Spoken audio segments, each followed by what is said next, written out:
Hello hi എല്ലാവർക്കും ലേണയുടെ പുതിയ വീഡിയോയിലേക്ക് സ്വാഗതം. ഞാൻ ഋതു കൃഷ്ണ. നമ്മൾ നോക്കാൻ പോകുന്നത് സെപ്റ്റംബർ മാസത്തിലെ മുഴുവൻ വാർത്തകളാണ്. അതായത് സെപ്റ്റംബർ 1 തൊട്ട് 30 വരെയുള്ള കാര്യങ്ങളാണ് നമ്മൾ നോക്കാനായിട്ട് പോകുന്നത്. ഓക്കെ, നമ്മുടെ ചാനലിന്റെ പേര് നിങ്ങൾക്ക് അറിയാലോ, learn G K and current affairs ആണ്. Why do I ask you to subscribe? എന്തുകൊണ്ടാണ് നമ്മുടെ ചാനൽ നിങ്ങൾ സബ്സ്ക്രൈബ് ചെയ്യാൻ പറയാനുള്ള കാരണം എന്താന്ന് വെച്ച് കഴിഞ്ഞാൽ, നമ്മൾ ഒരു വീക്ക് കഴിഞ്ഞാൽ വീക്ക്ലി കറണ്ട് അഫയേഴ്സ് അപ്ലോഡ് ചെയ്യാറുണ്ട്, ഒരു മാസം കഴിഞ്ഞാൽ മന്ത്ലി കറണ്ട് അഫയേഴ്സ് അപ്ലോഡ് ചെയ്യാറുണ്ട്, ഒരു വർഷം കഴിഞ്ഞാൽ നമ്മൾ ഇയർലി കറണ്ട് അഫയേഴ്സ് നമ്മുടെ ചാനലിൽ നമ്മൾ അപ്ലോഡ് ചെയ്യാറുണ്ട്, അപ്ഡേറ്റ് ചെയ്യാറുണ്ട് കേട്ടോ. അപ്പോ ആദ്യത്തെ ചോദ്യം ഒരു വലിയ ചോദ്യം തന്നെയാണ് അല്ലെ. The Union Cabinet chaired by Prime Minister Narendra Modi approved 4 more semiconductor projects under ISM. ISM എന്ന് പറഞ്ഞാൽ എന്താണ്? ISM എന്ന് പറഞ്ഞാൽ എന്താണ്? ഇന്ത്യ സെമി കണ്ടക്ടർ മിഷൻ ആണ് കേട്ടോ ISM എന്ന് പറഞ്ഞു കഴിഞ്ഞാൽ. Where is one of the units of CDIL being setup? CDIL എന്ന് പറഞ്ഞാൽ എന്താണ് CDIL? അതായത് continental device India private limited ആണ്. ഈ continental device India private limited ആണ് CDIL കൊണ്ട് ഉദ്ദേശിക്കുന്നത്. അപ്പോൾ ഈ ചോദ്യം എന്താണ്? അതായത് പ്രധാനമന്ത്രി നരേന്ദ്രമോദിയുടെ അധ്യക്ഷതയിൽ ചേർന്ന കേന്ദ്ര മന്ത്രിസഭാ യോഗം ഇന്ത്യ സെമി കണ്ടക്ടർ മിഷന്റെ കീഴിൽ 4 സെമി കണ്ടക്ടർ പദ്ധതികൾക്ക് കൂടി അംഗീകാരം നൽകിയിട്ടുണ്ട്. അപ്പോൾ അങ്ങനെ 4 സെമി കണ്ടക്ടർ പദ്ധതികൾക്കാണ് അംഗീകാരം നൽകിയിട്ടുള്ളത്. അതിൽ ഒരു യൂണിറ്റ് ആയിട്ടുള്ള CDIL അഥവാ continental device India private limited എവിടെയാണ് വരാൻ പോകുന്നത്, അല്ലെങ്കിൽ എവിടെയാണ് സ്ഥിതി ചെയ്യുന്നത് എന്നുള്ളതാണ്, എവിടെയാണ് സ്ഥാപിക്കുന്നത് എന്നുള്ളതാണ് ചോദ്യം. അപ്പോൾ ഏതാണ് right answer? Right answer is Punjab. So the union cabinet chaired by Prime Minister Narendra Modi approved 4 more semiconductor projects under ISM. Where is one of the units CDIL being set up? The right answer is Punjab. Okay, അപ്പൊ പഞ്ചാബിനെ കുറിച്ച് detail ആയിട്ട് എന്തൊക്കെ കാര്യങ്ങളാണ്? തലസ്ഥാനം ഏതാണ്? ചണ്ഡീഗഡ് ആണ് അല്ലെ. രൂപീകൃതമായത് 1956 നവംബർ 1-നാണ്. അവിടുത്തെ പ്രധാന ഭാഷ എന്ന് പറയുന്നത് പഞ്ചാബിയാണ്. അവിടെ ആഘോഷങ്ങളുണ്ട്. പ്രധാന ആഘോഷം ലോഹ്രി എന്നാണ് അറിയപ്പെടുന്നത്. പ്രധാന നൃത്ത രൂപങ്ങൾ ഏതൊക്കെയാന്ന് വെച്ച് കഴിഞ്ഞാൽ ബാഗ്ര, അതുപോലെ തന്നെ ഗിഡ എന്നുള്ള പേരുകളിലൊക്കെ നൃത്ത രൂപങ്ങൾ അവിടെ ഉണ്ട്. പ്രധാന നദികളുണ്ട്. ബിയാസ്, സത്ലജ്, രവി, ചിനാബ് ജലം തുടങ്ങിയിട്ടുള്ള പ്രധാന നദികൾ പഞ്ചാബിലാണ്. ഈ പഞ്ചാബി ഭാഷയുടെ ലിപി എന്ന് പറയുന്നത് ഗുരുമുഖി ലിപിയാണ്. ഈ 5 നദികളുടെ നാട് എന്നുള്ളതാണ് പഞ്ചാബ്. പഞ്ചാബ് എന്ന് പറയുമ്പോൾ പാഞ്ച് അല്ലെ, 5 നദികളുടെ നാട് അഥവാ പഞ്ചനദികളുടെ നാട് എന്നറിയപ്പെടുന്നതാണ് പഞ്ചാബ് എന്ന് പറയുന്നത്. അതായത് പിന്നെ പ്രത്യേകതകൾ എന്തൊക്കെയാന്ന് ചോദിച്ചു കഴിഞ്ഞാൽ, ഇന്ത്യയിലെ രാഷ്ട്രപതി ഭരണം നിലവിൽ വന്ന ആദ്യ സംസ്ഥാനം അത് പഞ്ചാബാണ് കേട്ടോ. പിന്നെ ചെറുകിട വ്യവസായങ്ങളുടെ നാട് എന്നറിയപ്പെടുന്നത് പഞ്ചാബാണ്. ഇന്ത്യയുടെ ധാന്യ കലവറ എന്നറിയപ്പെടുന്നത് പഞ്ചാബാണ്. ഇന്ത്യയിലെ ഹരിത വിപ്ലവത്തിന് തുടക്കം കുറിച്ച സംസ്ഥാനം എന്ന് പറയുന്നത് പഞ്ചാബാണ്. അങ്ങനെ ഒരുപാട് പ്രത്യേകതകൾ പഞ്ചാബിനുണ്ട്. ഹരിത വിപ്ലവം കൊണ്ട് ഏറ്റവും കൂടുതൽ നേട്ടമുണ്ടായ സംസ്ഥാനവും അത് പഞ്ചാബ് തന്നെയാണ്. ഇന്ത്യയിൽ ഹരിത വിപ്ലവത്തിന് തുടക്കം കുറിച്ച സംസ്ഥാനം തന്നെയാണ്, അവിടെ തന്നെയാണ് ഏറ്റവും കൂടുതൽ നേട്ടവും ഉണ്ടായത് കേട്ടോ. പ്രതി ഹെക്ടറിൽ ഏറ്റവും അധികം ഗോതമ്പ് ഉൽപ്പാദിപ്പിക്കുന്ന സംസ്ഥാനം അത് പഞ്ചാബ് തന്നെയാണ്. രാസവളങ്ങളെ ഏറ്റവും കൂടുതൽ ഉപയോഗിക്കുന്ന സംസ്ഥാനവും പഞ്ചാബ് തന്നെയാണ്. അതുപോലെ തന്നെ ഈ ചണ്ഡീഗഡിന്റെ പ്രത്യേകത എന്താണെന്നറിയോ? ഈ പഞ്ചാബിന്റെ ഹൈക്കോടതി ഇവിടെയാണ് ഉള്ളത്, കാര്യം അതാണല്ലോ ക്യാപിറ്റൽ എന്ന് പറയുന്നത്. ഇനി റോസ് നഗരം എന്നറിയപ്പെടുന്നത് ചണ്ഡീഗഡ് ആണ് കേട്ടോ. പഞ്ചാബിന്റെയും ഹരിയാനയുടെയും പൊതു തലസ്ഥാനമാണ് ഇത് ചണ്ഡീഗഡ് എന്ന് പറയുന്നത്. അപ്പം ഇന്ത്യയില് ശതമാനാടിസ്ഥാനത്തിൽ ഏറ്റവും കൂടുതൽ SC/ST കാറ്റഗറിയിലുള്ള സംസ്ഥാനം അത് ഏതാണെന്ന് ചോദിച്ചു കഴിഞ്ഞാൽ അത് പഞ്ചാബാണ് കേട്ടോ. ഓക്കെ, ഇനിയുള്ള ഡീറ്റെയിൽസ് ഏതൊക്കെയാ നമുക്ക് നോക്കാം. Punjab is A fertile state in India's north west ആണ് ദ ലാൻഡ് ഓഫ് 5 റിവേഴ്സ്. നമ്മൾ പറഞ്ഞു അല്ലെ, 5 നദികളുടെ നാട് അല്ലെങ്കിൽ പഞ്ചനദികളുടെ നാട് എന്നാണ് അറിയപ്പെടുന്നത്. ഏതൊക്കെയാണ് നദികളെ, ഏതൊക്കെ നദികളാണെന്നാണ് നമ്മൾ പറഞ്ഞത്? സത്ലജ്, ബീസ്, രവി, ചെനാബ്, ജലം അല്ലെ. സത്ലജ്, രവി, ചിനാബ്, ജലം, ബിയാസൻ തുടങ്ങിയിട്ടുള്ള 5 നദികളുടെ നാടാണ് ഇത് പഞ്ചാബ് അല്ലെ. പിന്നെന്താണുള്ളത്? Punjab is a significant agriculture hub recognised as the granary of India. Granary of India എന്നാണ് പഞ്ചാബ് അറിയപ്പെടുന്നത്. അതായത് ഇന്ത്യയുടെ ധാന്യ കലവറ എന്നാണ് അറിയപ്പെടുന്നത്. Recognized as a grainer of India and boasts as rich cultural heritage, and with the Sikkim's most rural site, the Golden Temple located in Amritsar. പിന്നെ location എവിടെയാണ് കറക്റ്റ് ലൊക്കേഷൻ വരുന്നത്? Situate in the north western part of India. ഇന്ത്യയുടെ north വെസ്റ്റേണിലാണ് situate ചെയ്തിരിക്കുന്നത്. Bordering ഏതൊക്കെയാണ്? ജമ്മു കാശ്മീർ വരുന്നുണ്ട്, ഹിമാചൽ പ്രദേശ് വരുന്നുണ്ട്, ഹരിയാന വരുന്നുണ്ട്, രാജസ്ഥാൻ വരുന്നുണ്ട്, അതുപോലെ തന്നെ പാകിസ്ഥാനും വരുന്നുണ്ട് അല്ലെ. പിന്നെ പിന്നെ എന്തൊക്കെ കാര്യങ്ങളാണ്? ലാൻഡ് ഓഫ് ഫൈവ് റിവേഴ്സ് നമ്മൾ ഓൾറെഡി പറഞ്ഞു. Its name comes from Persian word സ്പാഞ്ച് ആൻഡ് ആബ് എന്ന് പറഞ്ഞാൽ വാട്ടർ എന്നാണ് അർത്ഥം. അങ്ങനെയാണ് Punjab. Agriculture. Punjab is known for fertile plains making its a leading agriculture state and nickname granary of India. അതായത് ഇന്ത്യയുടെ ധാന്യ കലവറ എന്നാണ് പഞ്ചാബ് അറിയപ്പെടുന്നത്. അടുത്ത ചോദ്യമാണ് രണ്ടാമത്തെ ചോദ്യം. SIB is India's first development impact bond launched by which organisation എന്നുള്ളതാണ് ചോദ്യം. എന്താണ് SIB എന്ന് പറഞ്ഞാൽ? എന്താണെന്ന് അറിയാമോ? SIB സ്കിൽ ഇമ്പാക്ട് ബോണ്ട് ആണ്. സ്കിൽ ഇമ്പാക്ട് ബോണ്ട് ആണ്. അത് എന്താണ്? ഇന്ത്യയുടെ ആദ്യത്തെ തന്നെ ഡെവലപ്മെന്റ് ഇമ്പാക്ട് ബോണ്ട് ആണ്. ഏത് ഓർഗനൈസേഷൻ ആണ് അല്ലെങ്കിൽ സ്കിൽ ഇമ്പാക്ട് ബോണ്ട് ഇന്ത്യയുടെ ആദ്യത്തെ വികസന സ്ഥാപനമായിട്ടുള്ള SIB ഏത് ഓർഗനൈസേഷൻ ആണ് ലോഞ്ച് ചെയ്തത് എന്നുള്ളതാണ് ചോദ്യം ട്ടോ. ഏത് ഓർഗനൈസേഷൻ ആണ്? The right answer is NSDC. NSDC എന്ന് പറഞ്ഞാൽ എന്താണ്? National skill development corporation. NSDC കൊണ്ട് എന്താണ് ഉദ്ദേശിക്കുന്നത്? National skill development corporation is India's first development impact bond launched by SIB എന്ന് പറയുന്നത് എന്താണ്? സ്കിൽ ഇമ്പാക്ട് ബോണ്ട് ആണ് കേട്ടോ. സ്കിൽ ഇമ്പാക്ട് ബോണ്ട് ആണ് SIB. നമ്മൾ നേരത്തെ തൊട്ടു മുന്നത്തെ ക്വസ്റ്റ്യനിൽ ISM എന്തായിരുന്നു? ഇന്ത്യ സെമി കണ്ടക്ടർ മിഷൻ ആയിരുന്നു ISM എന്ന് പറയുന്നത് അല്ലെ. CDIL എന്തായിരുന്നു? Continental device India private limited ആണ് CDIL എന്ന് പറയുന്നത്. അടുത്തത് പിന്നെ ഇപ്പൊ പറഞ്ഞത് SIB ആണ്. SBI അല്ല കേട്ടോ, മാറിപ്പോവരുത്. SIB അത് സ്കിൽ ഇമ്പാക്ട് ബോണ്ട് ആണ്. ഓക്കെ, അപ്പോൾ അത് ലോഞ്ച് ചെയ്തിട്ടുള്ള ഓർഗനൈസേഷൻ ഏതാണെന്നാണ് ചോദിച്ചിരിക്കുന്നത്. NSDC ആണ്, national skill development corporation transforming the skill landscape. മൂന്നാമത്തെ question. Who attended the 30th anniversary celebration of the independence of Maldives as guest of honour? ആരായിരുന്നു മാൽദീവ്സിന്റെ 60ാമത്തെ ആനിവേഴ്സറി സെലിബ്രേഷനിൽ ഗസ്റ്റ് ആയിട്ട് ആരാണ് അറ്റൻഡ് ചെയ്തത് എന്നുള്ളതാണ് ചോദ്യം. ആരായിരുന്നു? The right answer is Narendra Modi. Okay, Prime Minister Sri Narendra Modi attended the 60th anniversary of Independence Day celebration of Maldives as a guest of honor at the Republic Square in May. Okay. അടുത്തത് നാലാമത്തെ ചോദ്യമാണ്. Which state government has launched the Digi Lakshmi scheme to digitally empower urban poor women? ഏത് government ആണ്? Right answer is Andhra Pradesh. ഏത് government ആണ് ഡിജി Lakshmi scheme പുറത്തിറക്കിയിട്ടുണ്ട്? അതായത് പാവപ്പെട്ട സ്ത്രീകൾക്ക് ജോലിയിൽ അവരെ എംപ്ലോയിഡ് ആക്കാൻ വേണ്ടിയിട്ടുള്ള ഒരു സ്കീമാണ് ഡിജി ലക്ഷ്മി സ്കീം എന്ന് പറയുന്നത്. For urban women's financial empowerment. Okay, Andhra Pradesh ആണ്. The state government of Andhra Pradesh, കാണുന്നുണ്ടോ? വളരെ ചെറുതായി പോയല്ലേ. The state government of Andhra Pradesh launched the Digi Lakshmi scheme to digitally empower urban poor women. നമ്മൾ പറഞ്ഞു, this initiative aims to establish common service centers, helps self-help groups transition into small and medium enterprises. അതായത് basically ഈ common service centres അല്ലെങ്കിൽ self help groups എന്നൊക്കെ പറയുന്നത് Kudumbashree പോലുള്ളവരെ help ചെയ്യാൻ വേണ്ടിയിട്ട് ഇറക്കിയിട്ടുള്ള ഒരു സ്കീമാണ് ഇത് ഡിജിറ്റ് സ്കീം എന്ന് പറയുന്നത് കേട്ടോ. ഡിജിറ്റൽ എംപവർമെന്റ് ആണ് മെയിൻ ആയിട്ടുള്ള ഒരു ഗോൾ എന്ന് പറയുന്നത്. Common service centres scheme involving setting up 9034 CSC എന്ന് പറഞ്ഞാൽ എന്താണ്? common service centers which will serve as the hubs for public services and digital transaction. SME transformation. SME എന്ന് പറഞ്ഞാൽ small and medium transformation എന്നുള്ളതാണ് അർത്ഥമാക്കുന്നത്. Small and medium എന്റർപ്രൈസസിനെയും develop അല്ലെങ്കിൽ support ചെയ്യുന്നു, ഫിനാൻഷ്യൽ സപ്പോർട്ട് പ്രൊവൈഡ് ചെയ്യുന്നുണ്ട് അല്ലെ. അപ്പൊ ഇത്രയും കാര്യങ്ങൾ digital empowerment, common service centres, SME transformation and financial support are the key facts of digi Lakshmi scheme. Okay, അടുത്തത് അഞ്ചാമത്തെ ചോദ്യമാണ്. Which state has become the leading state for new faunal discoveries in India എന്നുള്ളതാണ് ചോദ്യം. Yes, അപ്പോ എന്താണ് faunal discoveries എന്ന് പറഞ്ഞാൽ എന്താണ്? ജന്തുജാല കണ്ടുപിടുത്തങ്ങളിൽ മുന്നിൽ നിൽക്കുന്ന രാജ്യം. പുതിയ രാജ്യമല്ല കേട്ടോ, സംസ്ഥാനം. Okay, which state has become the leading state for new faunal discoveries in India? ഇന്ത്യയിൽ ഏത് സ്റ്റേറ്റ് ആണ് ഏറ്റവും പുതിയ ജന്തുജാല കണ്ടുപിടുത്തങ്ങളിൽ ഒന്നാമതെത്തിയിരിക്കുന്നത്? ഏതായിരിക്കും? കേരളം തന്നെയാണ് കേട്ടോ.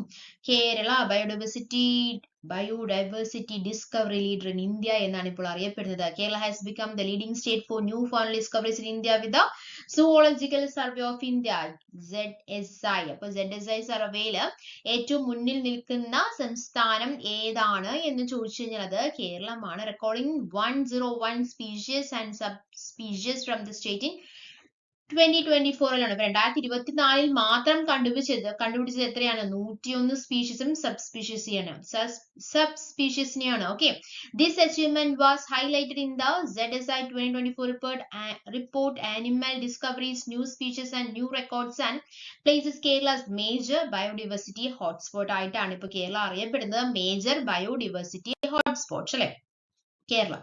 എന്തൊക്കെ കാര്യങ്ങളാണ് പറയാനുള്ളത്? It's located on India southern most coast അല്ലെ, സൗത്തിലാണ് ലൊക്കേറ്റ് ചെയ്തിരിക്കുന്നത്. ഗോഡ്സ് ഓൺ കൺട്രി എന്നാണ് അറിയപ്പെടുന്നത്. Landscape including backwaters, beaches, spice plantations എല്ലാം ഉണ്ട്. It is the 21st largest India state.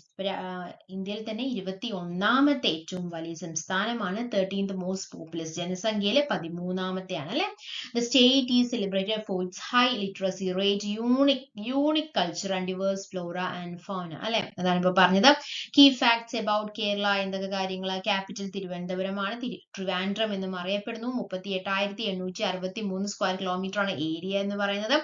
Population 33 മില്യണേക്കാളും 13ാമതാണ് നിൽക്കുന്നത്. അപ്പൊ 33 മില്യണേക്കാളും ഓവർ 33 മില്യൺ എന്നാ പറഞ്ഞിരിക്കുന്നത്. ഒഫീഷ്യൽ ലാംഗ്വേജ് മലയാളമാണ്. ഫോർമേഷൻ എപ്പോഴാണ്? November 1, 1956 ആണ്. ലിറ്ററസി റേറ്റ് എന്ന് പറയുന്നത് constituency rank highest in India currently at 96.2% ആണ്. ലിറ്ററസി റേറ്റ് എന്ന് പറയുന്നത് higher female to male sex ratio than the national average. Unique features, backwaters, spice trade, ഇതൊക്കെ നമുക്ക് അറിയുന്ന കാര്യങ്ങളാണ് അല്ലെ. സ്റ്റേറ്റ് സിംബൽസ് ഏതൊക്കെയാണ്? സ്റ്റേറ്റ് അനിമൽ ഏതാണ്? സ്റ്റേറ്റ് അനിമൽ ഇന്ത്യൻ എലിഫന്റ് ആണ്. State flower golden shower tree, കണിക്കൊന്ന. State fruit is the jackfruit and state tree is the coconut tree. Okay.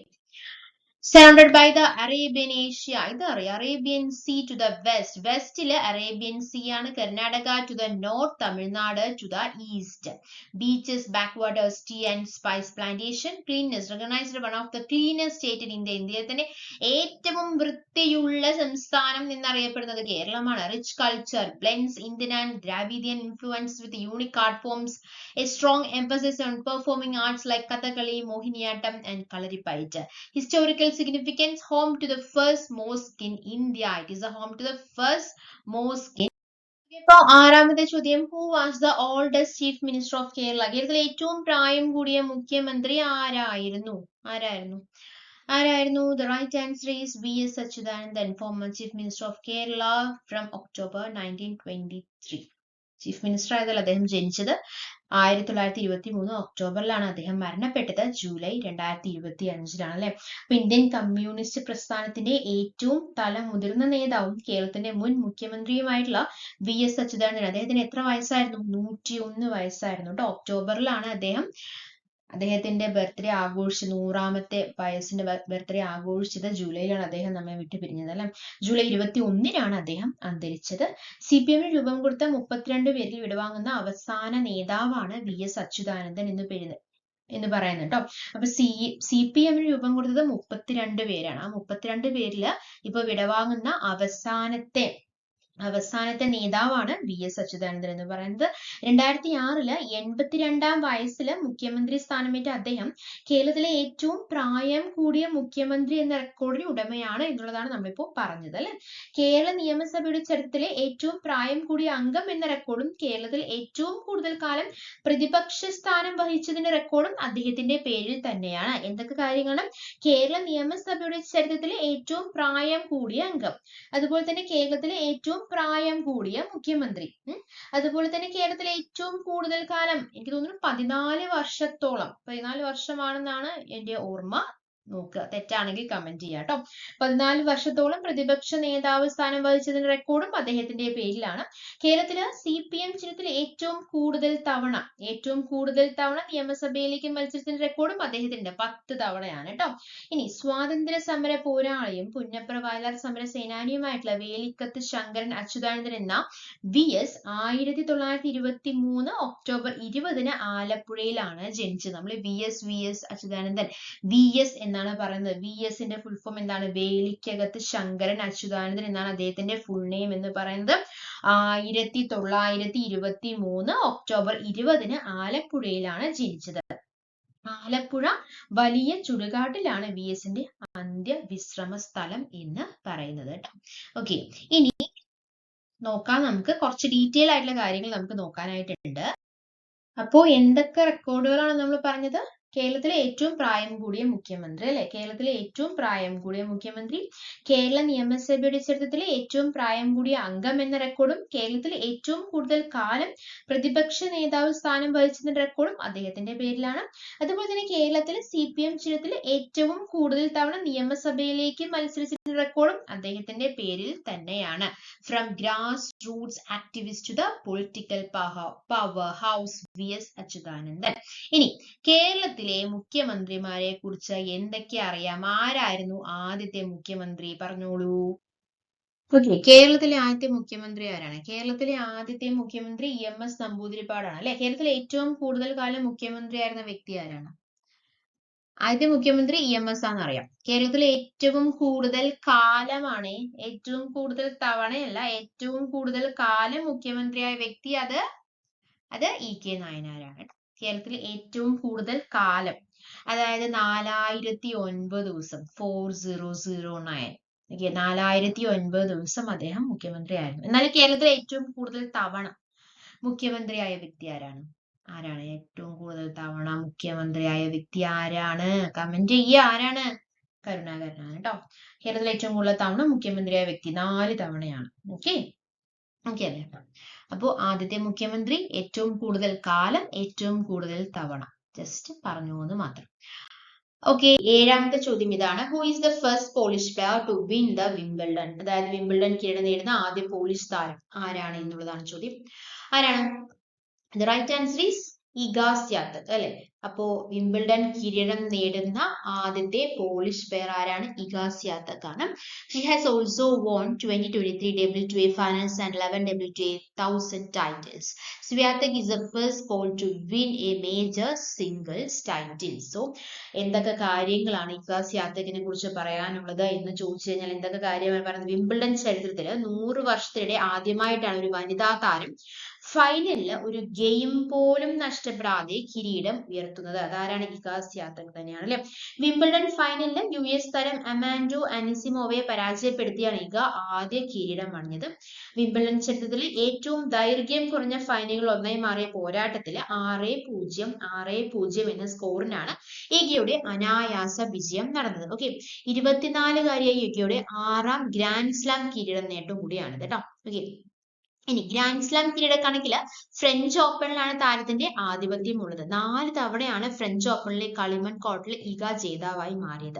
French ഓപ്പണിൽ തുടർച്ചയായിട്ട് ചാമ്പ്യനാകുന്ന ഏറ്റവും പ്രായം കുറഞ്ഞ താരം എന്ന റെക്കോർഡും ആരുടെ പേരിൽ തന്നെയാണ്?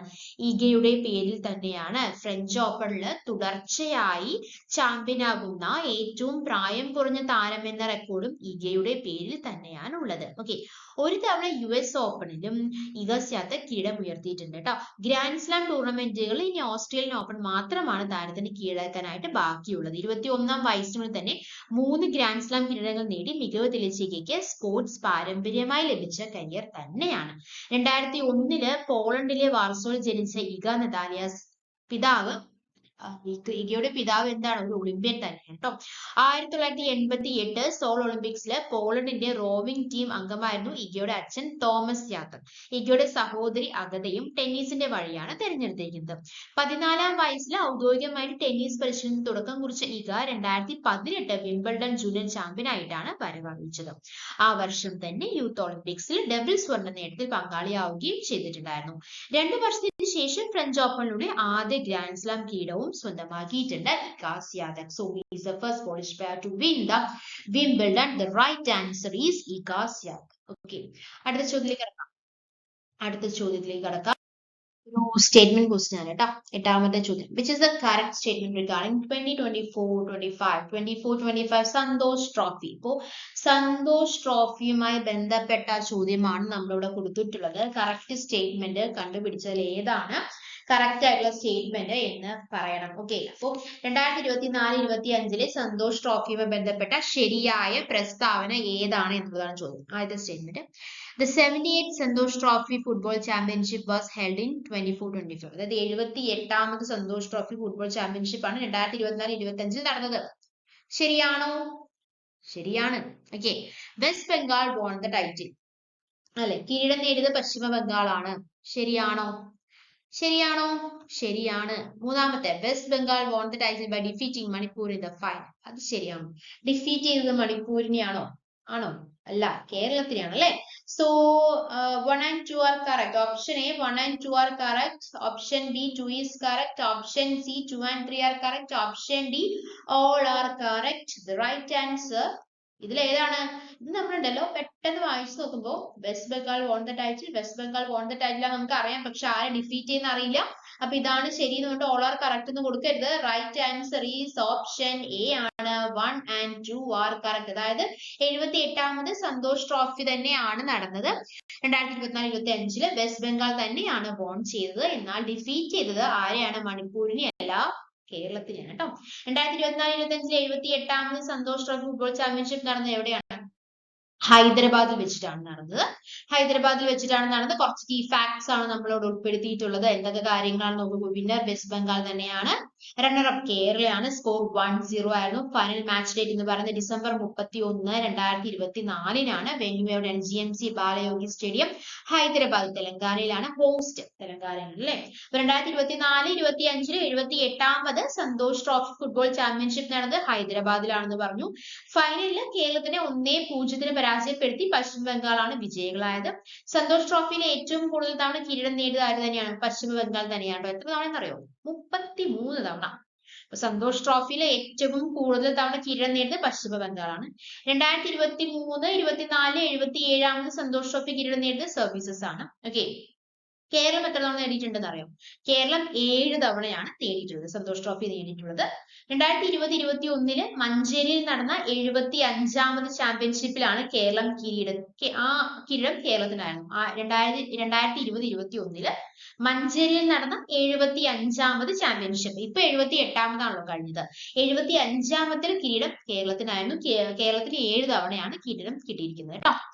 ഓക്കെ, ഓർഗനൈസ് ചെയ്തിരിക്കുന്നത് ഓൾ ഇന്ത്യ ഫുട്ബോൾ ഫെഡറേഷൻ ആണ്. വെസ്റ്റ് ബംഗാൾ നമ്മൾ പറഞ്ഞു 33ാമത്തെ തവണയാണ് കിട്ടുന്നത്. Winning goals for Robin Hansda. Key awards, Robin Hansda won the player of the final and player of the tournament. ആരാണ്? റൂബി ആയിരുന്നു. ഓക്കെ, ഇതാണ് who holds a record for most appearance as a goal keeper in men's football. അതായത് എന്താണ് പറയുന്നത്? പുരുഷ ഫുട്ബോളിൽ ഏറ്റവും കൂടുതൽ മത്സരങ്ങളിൽ ഗോൾ കീപ്പറായിട്ട് കളിച്ച താരം എന്ന റെക്കോർഡ് സ്വന്തമാക്കിയത് ആരാണ് എന്നുള്ളതാണ് ചോദ്യം. ആരാണ്? ഫാബിയോ, ബ്രസീലിയൻ താരമാണ് അല്ലെ. Fabio is a Brazilian goalkeeper for Fluminense who broke the world record for the most competitive appearance by a male footballer in August 2025, surpassing Peter Shilton with 1391 matches. എന്താണ് പറയുന്നത്? പുരുഷ ഫുട്ബോളിൽ ഏറ്റവും കൂടുതൽ മത്സരങ്ങളിൽ ഗോൾ കീപ്പറായിട്ട് കളിച്ച താരം എന്ന റെക്കോർഡ് ആരാണ് സ്വന്തമാക്കിയത്? ബ്രസീലിയൻ താരം ഫാബിയോ സ്വന്തമാക്കിയിരിക്കുകയാണ്.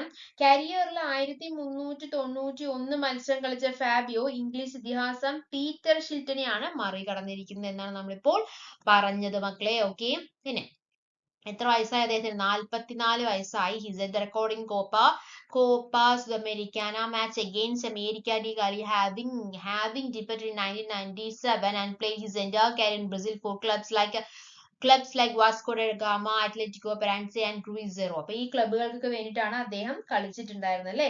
ഏതൊക്കെ ക്ലബുകളാണെന്ന് പറഞ്ഞത്? ഏതൊക്കെ ക്ലബുകളാണ്? വാസ്കോ ഡ ഗാമ, അതുപോലെ തന്നെ ക്രൂസൈറോ എന്നീ ബ്രസീലിയൻ ക്ലബുകളുടെയും ഗോൾ കീപ്പറായിട്ട് അദ്ദേഹം എന്ത് ചെയ്തിട്ടുണ്ട്? പ്രസന്റ് ചെയ്തിട്ടുണ്ട്. So who holds the record for most appearances as a goalkeeper in men's football? The right answer is Fabio. Okay അല്ലേ? അടുത്ത ചോദ്യമാണ്, 10ാമത്തെ ചോദ്യമാണ്, അവസാനത്തെ ചോദ്യമാണ്. Udayam Sakhi portal was launched by which ministry?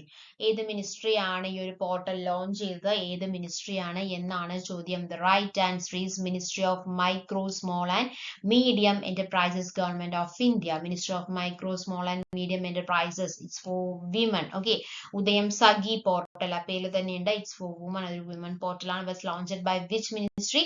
Ministry of Micro, Small and Medium Enterprises, Government of India. ഇനി നമുക്ക് September മാസത്തിലെ കുറച്ച് ഇമ്പോർട്ടൻ്റ് ആയിട്ടുള്ള ഡേറ്റുകൾ നോക്കിയാലോ. സെപ്റ്റംബർ 2 അല്ലേ വേൾഡ് കോക്കനട്ട് ഡേ ആണ്. സെപ്റ്റംബർ 5 നമുക്കറിയാം ടീച്ചേഴ്സ് ഡേ ആണ്.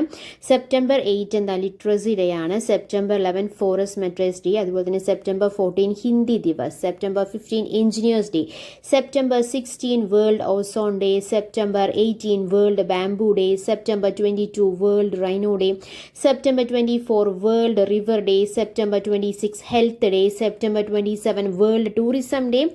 September 28 world rabies day. September 29 world heart day. Okay, so September മാസത്തിലെ വളരെ ഇമ്പോർട്ടൻ്റ് ആയിട്ടുള്ള കാര്യങ്ങൾ നമ്മളിന്ന് പറഞ്ഞത്. എടുത്ത കാര്യങ്ങൾ നിങ്ങൾക്ക് വളരെ വ്യക്തമായി മനസ്സിലായെന്ന് പ്രതീക്ഷിക്കുന്നു. അങ്ങനെ മനസ്സിലായിട്ടുണ്ടെങ്കിൽ നമ്മുടെ ചാനൽ സബ്സ്ക്രൈബ് ചെയ്യുക, സപ്പോർട്ട് ചെയ്യുക. Thanks for your time. By.